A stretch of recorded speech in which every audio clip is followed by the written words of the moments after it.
Hello again, and welcome to episode 5 of the Ninja Chickens podcast, where the knitting and yarn are plentiful, the kids are loud and crazy, and the animals are always underfoot and plentiful. My name's Maria.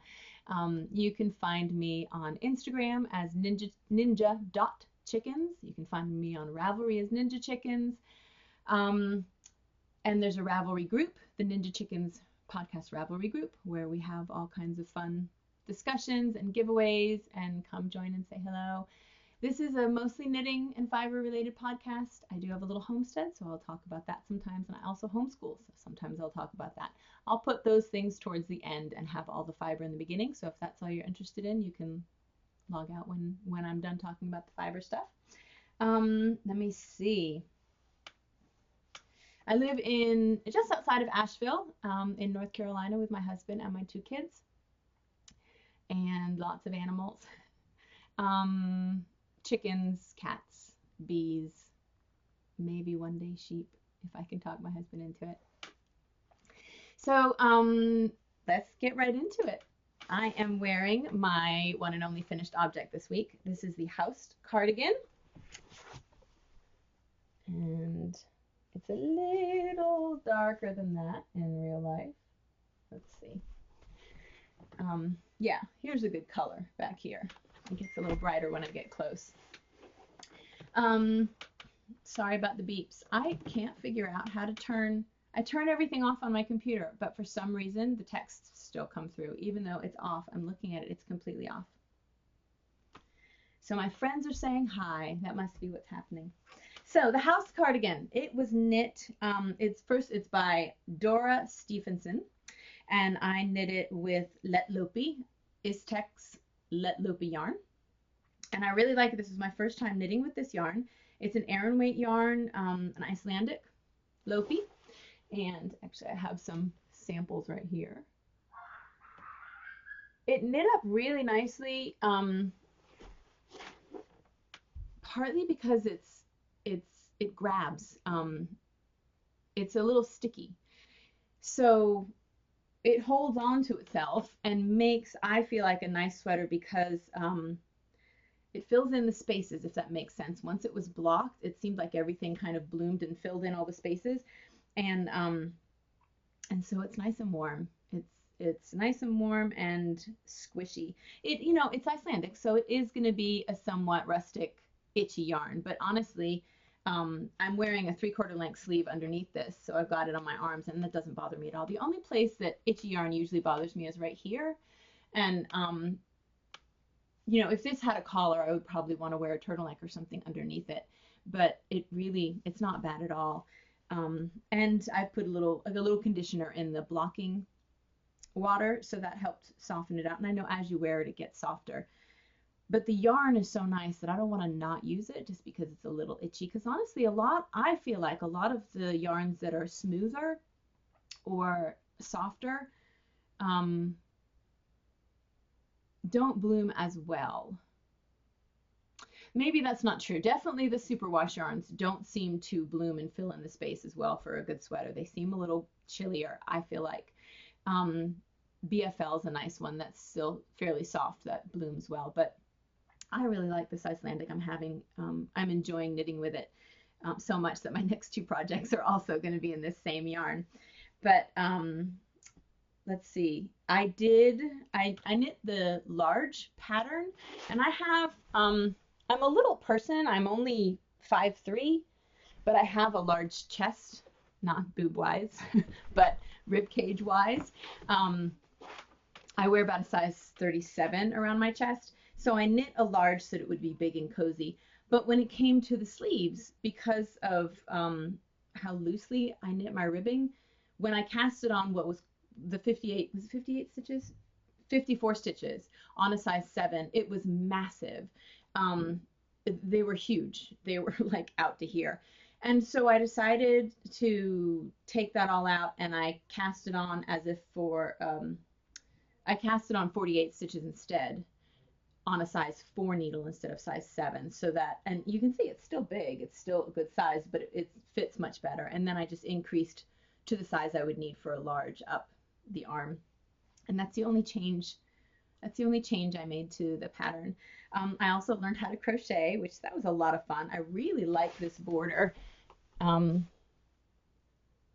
can see the detail in there. I just like how sturdy it is. It's got some give, but it's also sturdy, so it doesn't, you know, curl up or anything. And it reminds me a lot of the ribbing on the bottom, which is a very different. It's knit purl, but the way you do it, it's got a bit of a design to it. It's a paid for pattern, so I don't want to tell you all the details, but I like the design in the ribbing. So I'm really pleased with it. I don't have my buttons yet. They're on their way. I've ordered them from an Etsy store. Some pretty little wooden buttons. So I'm just using this shawl pin to hold it together for right now. And I love it. I'm excited to wear it. I'm glad we've had a little bit more cool weather lately. And that's my only finished object. I have one whip right now, and that is a sweater I've started on for my husband, which is the Ravelry sweater. Let's see if I can show you a good picture of that. Excuse the crinkling. That's this. He's been wanting a nice sweater. I've knit him two. One years back, which was my first sweater that I knit for him, and I had him choose out the yarn he wanted so I could make something he wanted. It was a real simple pattern. And I worked hard on that. You know, men's sweaters take a long time to knit, so because they're bigger. And we were on a road trip. I don't remember where we were going, but I finally finished it. I was so excited for him to be able to try it on and have his first hand knit sweater. And we were sitting in the car. We just stopped for snacks or potty break or something. We were sitting in the car, and he pulled it over his head and it went and ripped about 2 inches down the yoke. And I was like, oh, what? It wasn't the best bind off. It wasn't extremely stretchy, but the yarn was so fragile, it just ripped. So I had to rip that part out and redo the bind off, obviously. And I actually ripped out a bunch to leave more space, so it's a really wide neck hole or neck opening. And since then, I've probably darned it 20 or 30 times because he'll wear it and then come back and be like, here's another spot. And it just tears. I don't even remember what the yarn is, but it was awful. And so now, just to make it fun, and because I don't want to use the same yarn, we do bright, vibrant colors every time I have to darn a hole. So he's got this colorful patch sweater now. And he really likes it. He still wears it, but the hole for the neck is so large that it doesn't keep him warm. He works on our property. He has a little cabin where he works, and it's not heated. He just stokes up the fire when it's chilly, so he'll go out there in the morning some mornings and it's 20 degrees in there, so he always bundles up until he can get it warm. So a good sweater is needed. So I ended up making him another one a few years back that turned out beautifully. Again, I don't remember the name of it.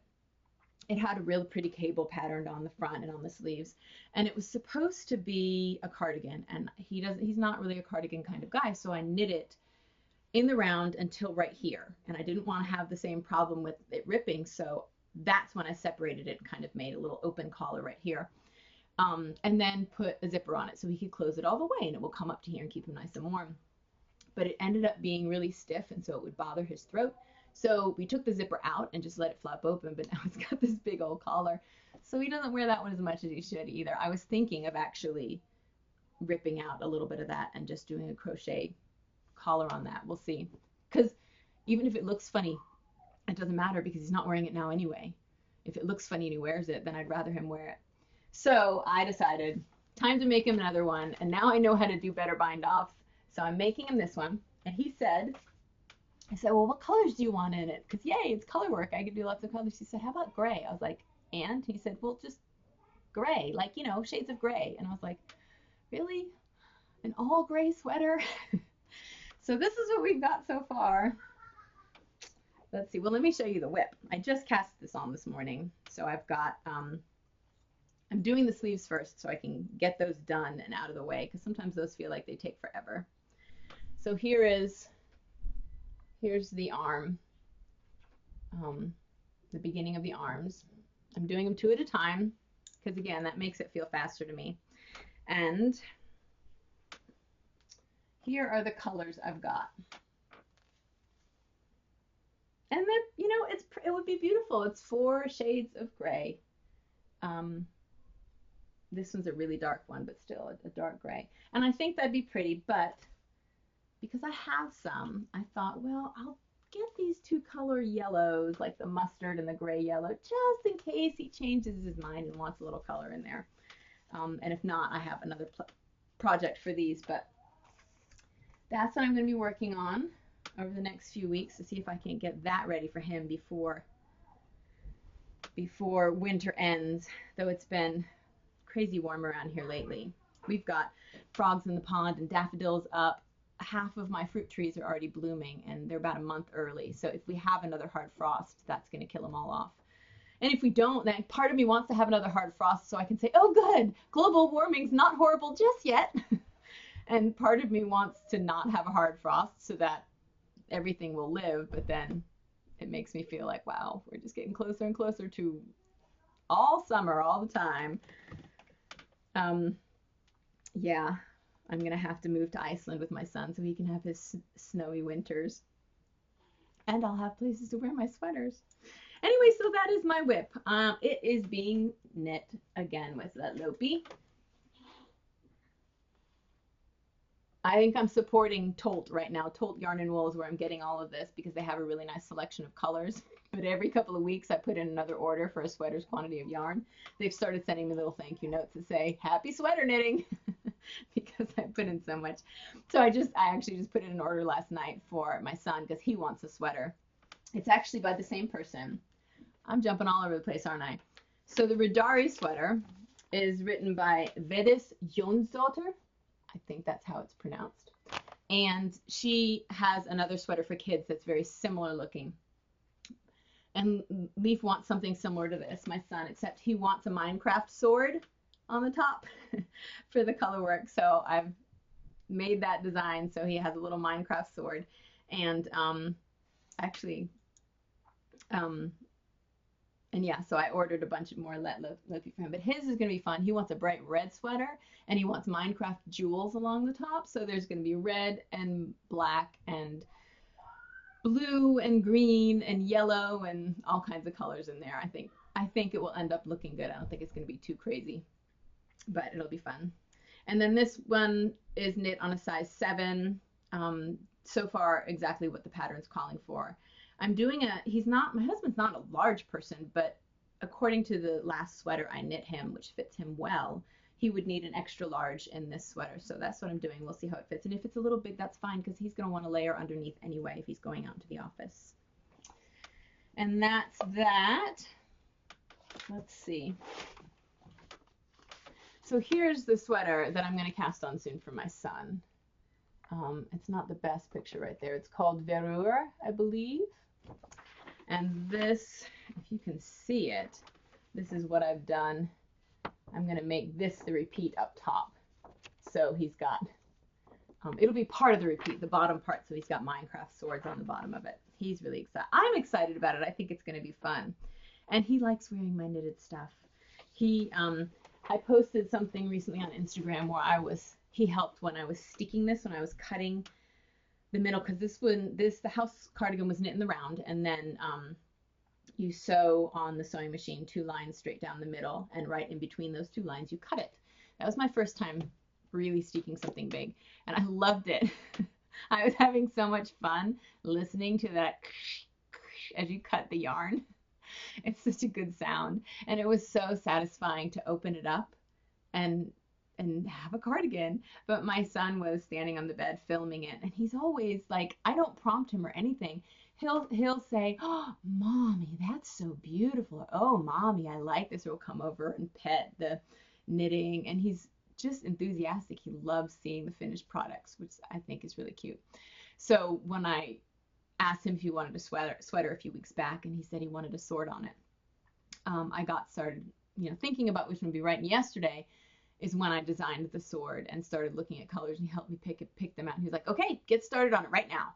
I was like, I don't even have the yarn, kiddo. You're going to have to wait a little bit. But he's really excited. And luckily, he's only 8. So it doesn't take long to knit one of those sweaters in Aran weight yarn. So maybe I'll have my husband's and his on the needles next week.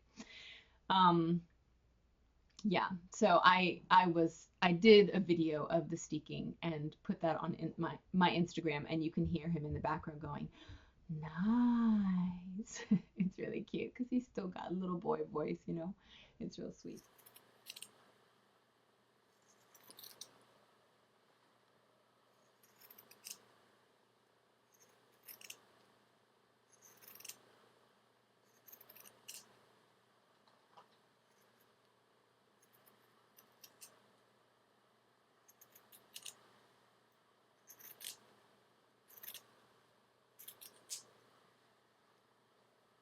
See the inside. All right, you can stop it when you're Nice. ready. Let's see. Oh, we have a giveaway. So last episode, I told you about the New York Sock Collection Club by Mina Phillip. It came out 3 days ago, 2 days ago, on March 1st. She is giving away 8 patterns, her vanilla sock recipe, and then a pattern every month for the next 7 months. And they include toe up and cuff down and uh, different ways to do the toes and the heel flap and all that stuff. It's a really nice pattern booklet.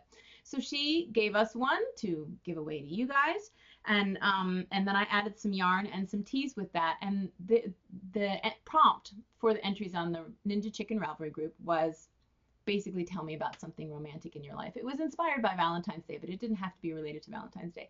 And some of them were so sweet. I was actually surprised how many of you said we don't really celebrate Valentine's Day, but here's something romantic. I just assumed that we were the only ones who didn't celebrate because everybody else seems to celebrate with chocolate or roses or whatever. It's not that I don't want to celebrate, but when it comes to any commercialized holiday, my husband's just like, I'm not doing it just because I'm supposed to go out and buy something. And so I like to celebrate them because they're any of St. Patrick's Day, Valentine's Day, any of those, not necessarily for the reason behind the holiday, but just because they're fun. It's a change to our daily routine. It's something we can do artwork for or make something for, and it's rarely something I go and buy anything for. But I made a heart-shaped chocolate cake and gave everybody a book. So I did buy something for that. But I like the little celebrations, and we don't really celebrate St. Patrick's Day, but my daughter always makes a leprechaun trap, even though she's 14. Well, she's almost 14 and she knows there's no leprechauns in our house. She likes to make a trap every year to try and catch him, and then I'll write some silly little note about how he escaped and why the trap didn't work. But anyway, the thread was really sweet, and if you haven't gone and read some of the entries into the thread about what is romantic, I would encourage you to do that. There was some pretty funny ones too, and just some, well, I always kick back and have some wine and chocolate on the night because I'm single, and or whatever. They were just sweet ways to recognize and celebrate yourself or your loved ones. Um, I didn't put an entry in the thread. I didn't enter anything so you guys could see a romantic moment. But the first thing that came to mind was actually how my husband proposed. Um, Before my husband, I had been dating a guy who was a geologist and was very much against diamonds because of the whole diamond mining business and how people are treated in Africa. And um, so I didn't really want a diamond as an engagement ring, and I had told Toby, my husband, that. Um, so it was actually the morning of the winter solstice, and he brought this huge box to me, and I didn't know he was going to propose. And he said, before I opened it, I wanted to get you a ring, but I just couldn't find the right thing. I know you don't like diamonds, and I know you wanted something, but I just couldn't find the right thing, so I got you this. And I was thinking, what is this? And I opened it up, and it was a Vitamix blender. And some of you might be saying, he got you a blender to marry him. But for me, my response was, any man who knows, I would prefer a massive blender so I could whip up all my herbal concoctions and make green drinks and all that fun stuff and grind up roots. Any man who knows that, yes, I will marry you. So that's how he asked me to marry him, and I thought it was really funny. So we were heading over to my mom's in a couple of days for Christmas celebrations. So we ended up cutting out a little picture from the box and taping it to my hand so I could show her we were engaged. And it had a little Vitamix picture on it.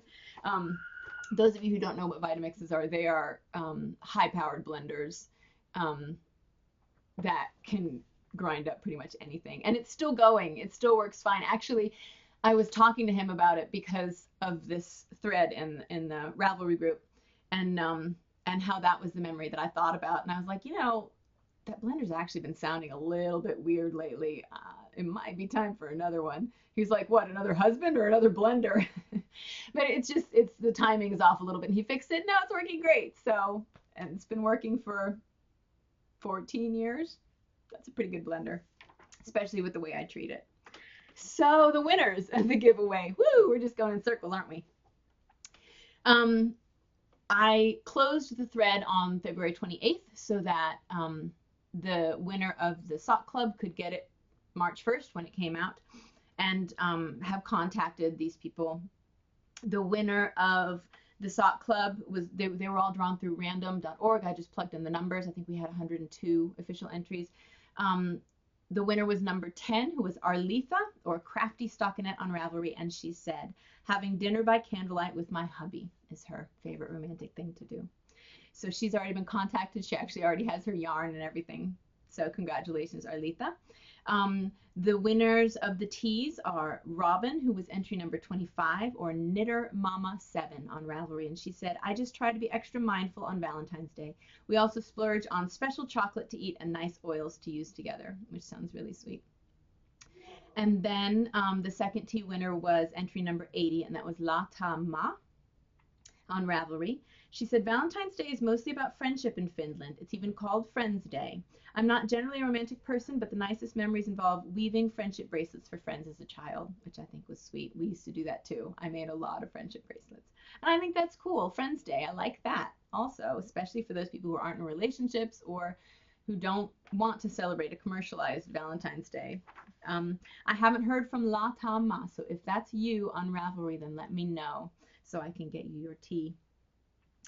And that's it. Congratulations, guys. I'd like to have more giveaways. That was fun. Spinning wise, I did some spinning. I took a little break after finishing the sweater, and I made this. I spun it up as a thick and thin.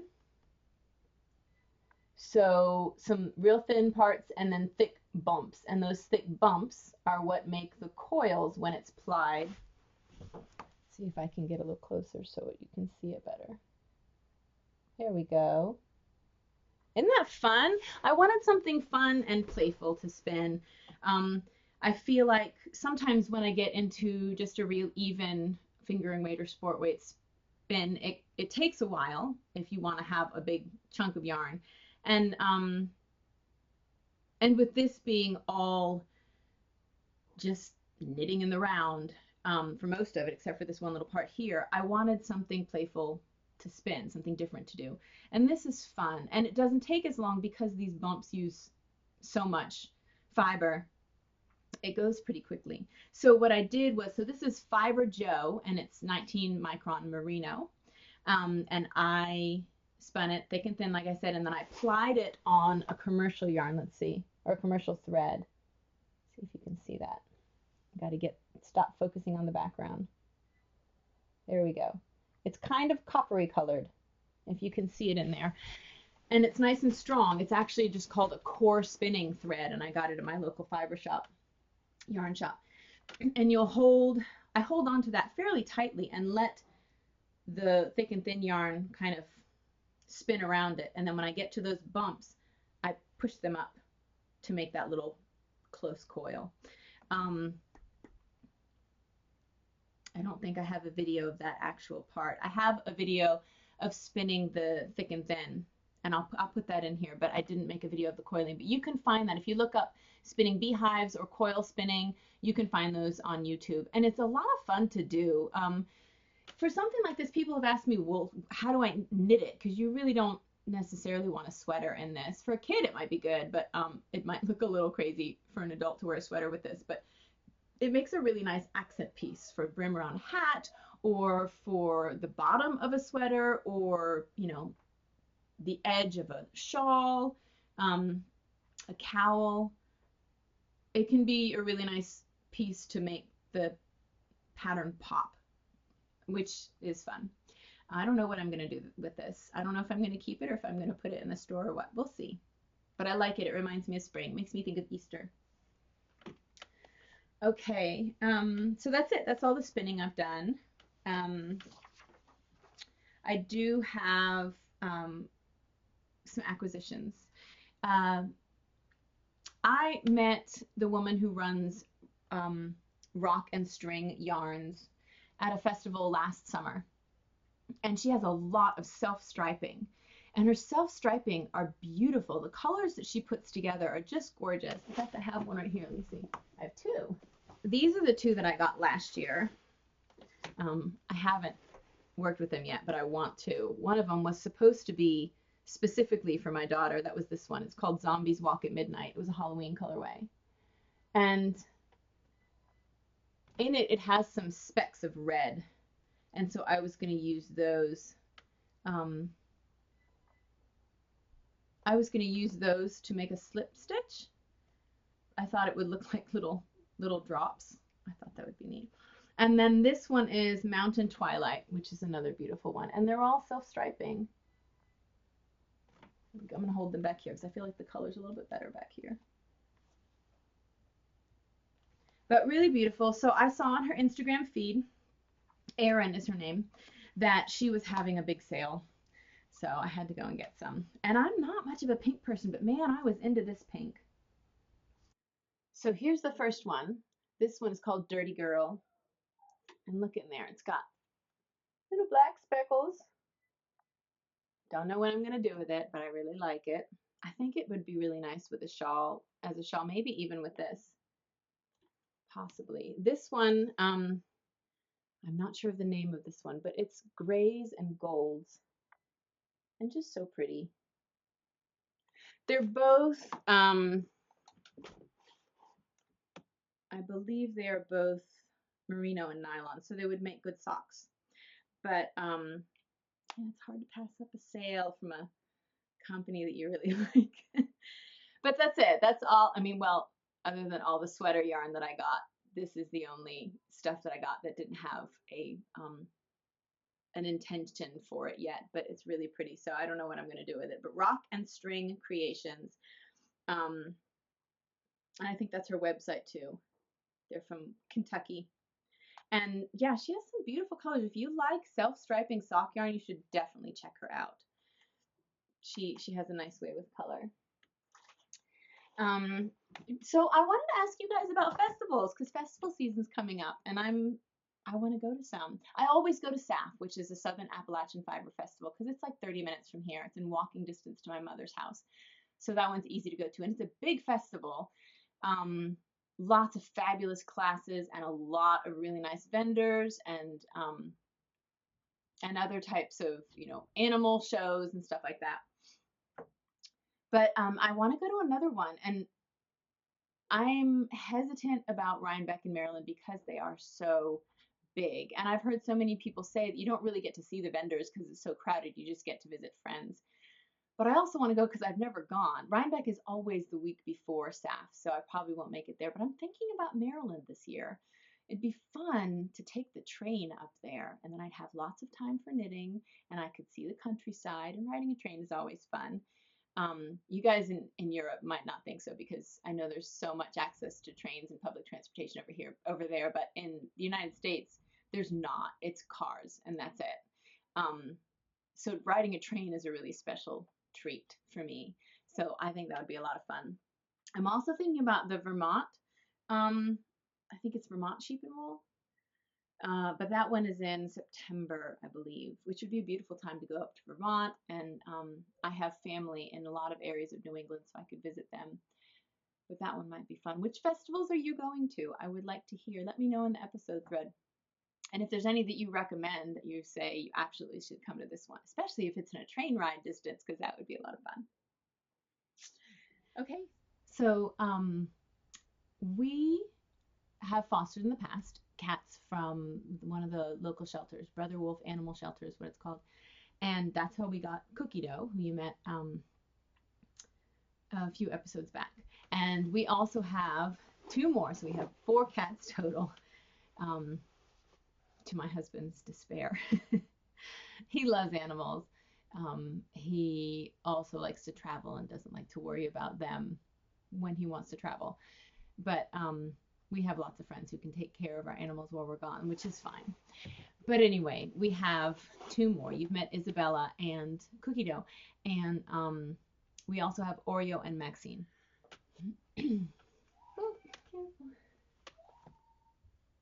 This is Oreo. He is one of the little kitties that was born in our house just over 2 years ago, from a foster mama that we were taking care of. And this is his sister Maxine.